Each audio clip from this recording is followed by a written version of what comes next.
Hi friends, welcome back to the JSRJ tutorials. Today చూసుకున్నట్లయితే Srikrishnadevaraya university నుంచి ఒక important update అయితే వచ్చింది. చాలా మంది కామెంట్ సెక్షన్ లో కూడా అడుగుతున్నారు, భయ్యా మెగా సప్లిమెంటరీకి సంబంధించినటువంటి అప్డేట్ ఏమైనా ఉంటే ఇవ్వండి అనేసి. సో దానికి సంబంధించినటువంటి అప్డేట్ అయితే ఈ వీడియోలో మీకు తెలియజేస్తున్నాను. కంప్లీట్ గా చూస్తే మీకు ఏంటి అసలు మెగా సప్లిమెంటరీ అంటే, మీకు ఎవరెవరికి ఎగ్జామినేషన్స్ కండక్ట్ చేస్తారు అండ్ ఏ డేట్ లోపల ఫీజు కట్టుకోవాలి అండ్ ఎంత ఫీజు కట్టుకోవాలి అనేసి మీకు కంప్లీట్ డీటెయిల్స్ అయితే ఈ వీడియోలో మీకు ఇస్తానమాట. సో ఇక్కడ టైటిల్ చూడండి, శ్రీకృష్ణదేవరాయ యూనివర్సిటీ అనంతపురం అనేసి ఇచ్చారు. డైరెక్టర్ ఆఫ్ ఎగ్జామినేషన్స్ ఎవరైతే ఉన్నారో అక్కడ నుంచి అయితే నోటిఫికేషన్ వచ్చింది. అండ్ నోటిఫికేషన్ రిలీజ్ డేట్ వచ్చేసి 14/5/2024 అనమాట. Notification for UG yearly examination scheme. So yes, ఇది ఉంది కదా, మీకు ఇయర్లీ ఎగ్జామినేషన్స్ ఉన్నాయి కదా మనకి, అంటే ఐ మీన్ 2016 వరకు అనుకుంటా. ఐ థింక్ 2016 వరకు బ్యాచ్ ఎవరైతే ఉన్నారో, సో ఇక్కడ ఇచ్చారు చూడండి, 2014-15 లాస్ట్ బ్యాచ్ ఏదైతే ఉందో వాళ్ళకి ఇయర్లీ ఎగ్జామినేషన్స్ ఉండేవన్నమాట. అంటే సెమిస్టర్స్ స్టార్ట్ కాకముందు ఎవరైతే ఉన్నారో స్టూడెంట్స్, వాళ్ళకి సంబంధించినటువంటి ఎగ్జామినేషన్ నోటిఫికేషన్ అనుకోవచ్చు అనమాట. ఓకేనా. జూలై అండ్ ఆగస్ట్ అని ఇచ్చారు 2024. సబ్జెక్ట్ చూసుకున్నట్లయితే SK University Anantapuram directorate of exam evaluations conduct of UG supplementary, అంటే సప్లిమెంటరీ ఎగ్జామినేషన్ కదా ఇప్పుడు కండక్ట్ చేస్తుంది. అంటే ఫెయిల్ అయిన క్యాండిడేట్స్ కి ఎగ్జామినేషన్ కండక్ట్ చేస్తే దాన్ని సప్లిమెంటరీ అంటారు. ఫస్ట్ ఇయర్ కావచ్చు, సెకండ్ ఇయర్ కావచ్చు, థర్డ్ ఇయర్ కావచ్చు, ఏ ఇయర్ అయినా ఉండొచ్చు. సో మీకు వచ్చేసి ఎగ్జామినేషన్స్ అనేవి కండక్ట్ చేస్తారు. ఎవరు 1994-95 ఏదైతే బ్యాచ్ ఉందో అక్కడి నుంచి 2014-15 బ్యాచ్ వరకు ఇయర్లీ ఎగ్జామినేషన్స్ జరిగినాయి. సో అందరికీ అవకాశం అనేది ఇస్తున్నారు రాసుకోవడానికి. ఓకేనా. ఒక సబ్జెక్ట్ కి రాసుకోవచ్చా లేదంటే మోర్ దెన్ వన్ సబ్జెక్ట్ కి రాసుకోవచ్చా అనేది మీకు ఈ వీడియోలో మీకు అంటే ఫైనల్లో మీకు తెలియజేస్తాను. ఓకేనా. Invite the applications of registration of for the examinations. So ఎవరైతే ఎగ్జామ్ రాసుకోవాలి అనుకుంటున్నారో వాళ్ళకి అప్లై చేసుకోవడానికి అవకాశం అనేది ఇస్తుంది అనమాట యూనివర్సిటీ. ఓకేనా. వైస్ కౌన్సిల్ నుంచి వచ్చినటువంటి ఆర్డర్ అనమాట ఇది. చూసుకున్నట్లయితే మనకి ఎప్పుడు ఏవేవి జరుగుతాయి అనేసి ఇక్కడ మెన్షన్ చేస్తుంటారు చూడండి. షెడ్యూల్ ఆఫ్ రిజిస్ట్రేషన్ అంటే ఎప్పుడు రిజిస్ట్రేషన్ చేసుకునేకి షెడ్యూల్ ఇది.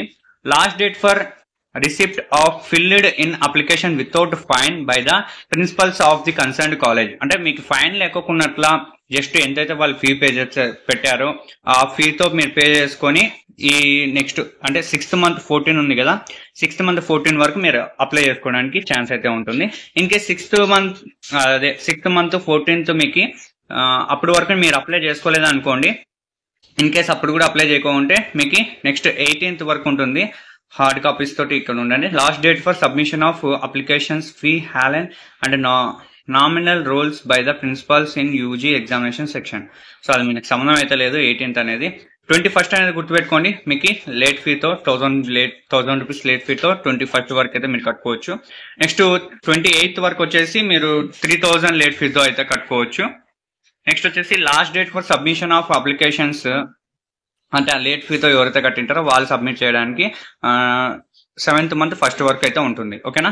ఇన్ కేస్ అప్పటికి ఎవరు ఏమైనా కట్టుకోలేకుంటే 5000 తోటి ఎగ్జామినేషన్ కి అప్లై చేసుకోవచ్చు. బట్ దానికైతే లాస్ట్ డేట్ అనేది మెన్షన్ చేయలేదు. సో ఎగ్జామినేషన్స్ కండక్ట్ చేసేంత వరకు మీకు ఉంటుంది. And conduct of practical examinations, అంటే ప్రాక్టికల్ ఎగ్జామినేషన్స్ సైన్స్ గ్రూప్ వాళ్ళు ఎవరైతే ఉన్నారో వాళ్ళకి ప్రాక్టికల్ ఎగ్జామినేషన్స్ కూడా కండక్ట్ చేయాల్సి ఉంటుంది కాబట్టి సో వాళ్ళకి ఎప్పుడు కండక్ట్ చేస్తారు ఏంటి అనేది మీకు కమింగ్ సూన్ ఎప్పుడైనా కానీ మీకు చెప్తారనమాట. ఎగ్జామినేషన్ సెంటర్ వచ్చేసి ఒకటే ఉంటుంది అందరికి కలిపి.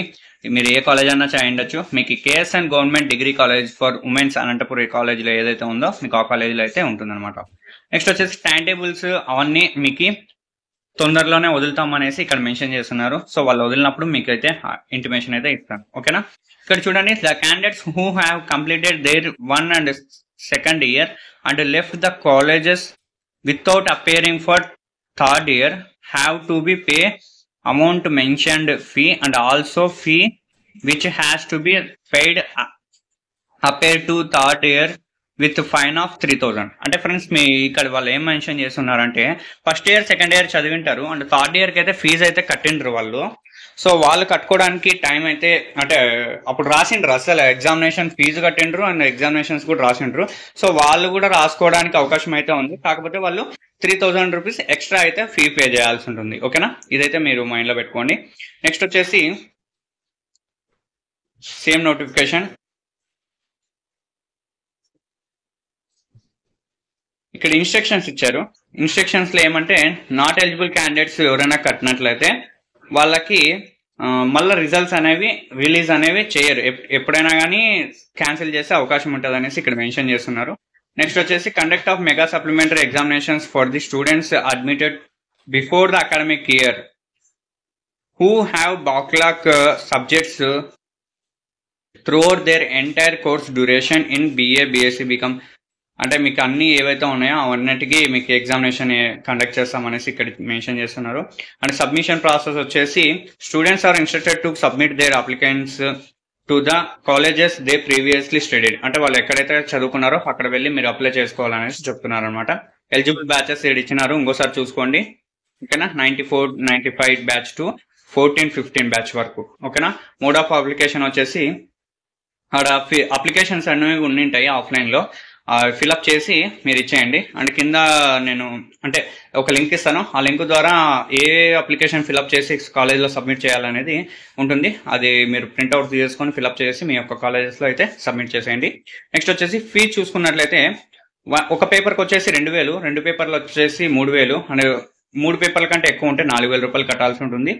ఫైన్ డేట్స్ చూసుకున్నట్లయితే మీకు తెలిసిందే కదా, అంటే ఫస్ట్ వీక్ మిస్ అయిందంటే 1,000 రూపాయలు ఫైన్ ఉంటుంది, సెకండ్ వీక్ మిస్ అయిందంటే 3,000 రూపాయలు ఉంటుంది. అండ్ తర్వాత ఎప్పుడైనా అప్లై చేసుకోవాలనుకుంటే 5,000 రూపాయలు ఉంటుంది లేట్ ఫీజు ఇది. నెక్స్ట్ వచ్చేసి థర్డ్ ఇయర్, అంటే పైన మెన్షన్ చేస్తున్నారు కదా, ఫస్ట్ ఇయర్ సెకండ్ ఇయర్ చదివి థర్డ్ ఇయర్ అసలు చదువుకుంటే వాళ్ళు 3,000 రూపాయలు ఎక్స్ట్రా కట్టాల్సి ఉంటుంది. అంటే syllabus and question paper pattern అనేది ఏ విధంగా ఉంటుంది భయ్యా, అప్పుడు చాలా రోజులు అయిపోయింది కదా అనేసి ఉంటుంది కదా. సో వాళ్ళకి సమాధానం అయితే ఇక్కడ మీకు మెన్షన్ చేస్తున్నారు. The syllabus and question paper pattern remain consistent with what the respective batches of students studied and appeared previously. So మీరు ఇప్పుడు రాసిన ఎగ్జామినేషన్ కి సిలబస్ ఏదైతే ఉందో అదే ఉంటుంది మీకు, మళ్ళా కొత్తగా ఏమి రిలీజ్ అయితే చేయరు. సో మీ పాత బుక్లు ఎక్కడైనా పెట్టుకోంటే అవి తీసి మీరు చదువుకోండి. మీ దగ్గర లేవు అంటే దానికి ఏం చేయలేము మనం. ఓకేనా, మీ యొక్క కాలేజెస్కి వెళ్ళి ఎవరన్నా ఓల్డ్ లెక్చరర్స్ ఉంటే వాళ్ళ దగ్గర గైడెన్స్ తీసుకొని ప్రిపరేషన్ అవ్వాల్సిందే. ఇంకా డాక్యుమెంట్ సబ్మిషన్ వచ్చేసి students must submit their previous hall ticket, marks memo as evidence for their eligibility to appear the supplementary examinations. So ఈ పాయింట్ చాలా మెయిన్.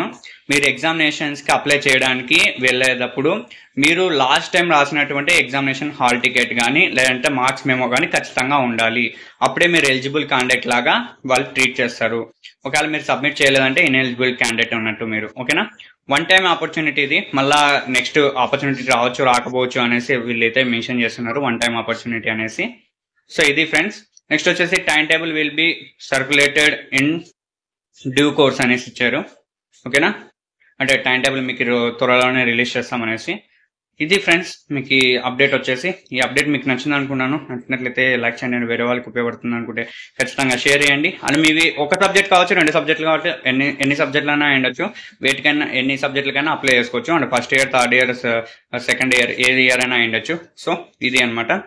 మీరు ఒక సబ్జెక్టే అయితేనే కన్సిడర్ చేస్తారా, లేదంటే సెకండ్ పేపర్ అయితే 2 పేపర్లు పోతే కన్సిడర్ చేయరా అనేది ఏం లేదు, ఎన్ని సబ్జెక్టులు ఉన్నా రాసుకోవచ్చు.